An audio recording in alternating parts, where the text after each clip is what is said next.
வணக்கம் வியூவர்ஸ். இன்னைக்கு நானும் என் ஒய்ஃபும் வந்த இடம் தான் துபாய் ஃப்ரேம். இங்கே பார்த்தீங்கன்னா பெர் ஹெட்டுக்கு 50 AED சார்ஜ் பண்ணுறாங்க. அதாவது நம்ம ஊர் காசுக்கு 1250 ருபீஸ் ஆகுது. டிக்கெட்டை கவுண்டர்ஸ்லையோ இல்லை துபாய் ஃப்ரேமோட அஃபிஷியல் வெப்சைட்லையோ புக் பண்ணுறதை விட தேர்ட் பார்ட்டி வெப்சைட்ஸில் புக் பண்ணும்போது நமக்கு நல்ல டிஸ்கவுண்ட் ப்ரைஸில் கிடைக்குது. நானும் என் ஒய்ஃபு கொஞ்ச நேரம் உட்காந்து ரிலாக்ஸ் பண்ணிட்டு ஃபோட்டோஸ் வீடியோஸ்லாம் எடுத்துட்டு அப்படியே மெதுவாக எழுந்திரிச்சு நடக்க ஆரம்பிச்சிட்டோம். அங்கே வர்ற வழியிலே கீழே கிட்ஸுக்கான ஒரு சின்ன பஸ் ரைடும் இருந்தது. பக்கத்துலேயே கேமல் மில்க் ஐஸ்கிரீம் ஷாப் ஒன்று இருந்தது. சர்ப்ரைசிங்லி எங்கள் சேனல் நேம்லேயே ஒரு கெஃபேவும் இருந்தது. அப்புறமா சும்மா லானில் ஒரு வாக் போயிட்டு டைரெக்டாக உள்ளே போயிட்டோம்.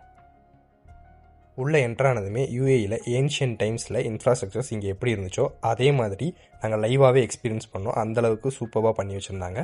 அதே மாதிரி யூஏஇயில் ஏன்ஷியன்ட் டைம்ஸில் யூஸ் பண்ண kitchen things, dresses, ornaments, spices, weapons இதெல்லாமே அங்கே டிஸ்பிளேல வச்சுருந்தாங்க. பார்க்குறதுக்கே ரொம்ப இன்ட்ரெஸ்டிங்காக இருந்துச்சு, டிஃப்ரெண்ட்டாகவும் இருந்துச்சு.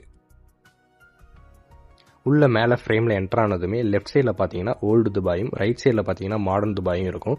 அதாவது இந்த ஃப்ரேம் எப்படி பில்ட் பண்ணியிருப்பாங்கன்னா ஓல்டு துபாயும் மாடர்ன் துபாயும் செப்பரேட் பண்ணுற மாதிரி இந்த ஃப்ரேமை பில்ட் பண்ணியிருப்பாங்க.